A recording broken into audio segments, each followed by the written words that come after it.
Sirta guusha waa maxay? Wiil yar ayaa u tagay mid ka mid ah ragga ugu xikmadda badan si uu uga soo barto sirta guusha waxay tahay. Wiilkii yaraa, Xakiimow, maxay tahay sirta guusha lagu gaadhaa?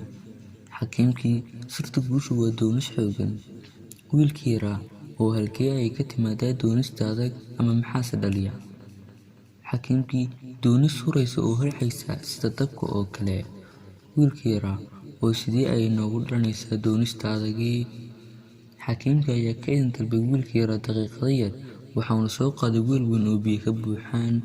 Markaasuu wiilkii yaraa weydiiyey, ma iga hubtaa inaad doonayso in aad ogaato wax dhaliya doonista adag? Wiilkii yaraa ayaa ku jawaabay, haa. Xakiimkii ayaa ka dalbay wiilkii yaraa inuu weelka u soo dhowaado, kadibna fiiriyo. Wiilkii yaraa oo eegaya ayuu xakiimkii si lama filaan ah intuu madaxa qabtay ugu muquuray biyihii. Dhowr ilbiriqsi ayuuna sidaasi ahaa.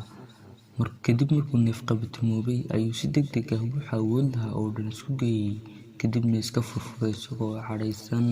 Markaasuu ku yidhi, waa maxay waxa aad samaysay? Xakiimkii ayaa isaga oo deggan oo dhoolla caddaynaya ugu jawaabay, maxaad ka baratay tijaabadan? Xakiimkii ayaa intuu wiilkii yaraa fiiriyay ku yidhi, wax badan baad ka baratay. Ilbiriqsiyihii ugu horreeyay waxaad doonaysay inaad madaxaaga biyaha ka soo saarto, laakiin doonistaadu ma ahayn mid xooggan. Si aad arrintaasi u samaysana, maad wada isticmaashin awooddaada. Laakiin ugu dambeyntii, markii aad halis gashay, waxaad wada isticmaashay awooddaada oo dhan si aad nafsadaada u badbaadiso, waanaad ku guuleysatay arrintaas. Maxaa yeelay cidna awood uma laha inay ka hor joogsato. Haddaba wiilyahow, marka ay doonistaadu gaadho heerka, waxa aad gaadhi guul.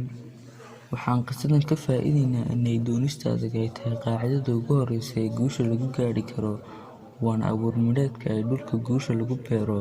Sirta guushuna waa inaad hesho wax hore kuu dhaqaajiya.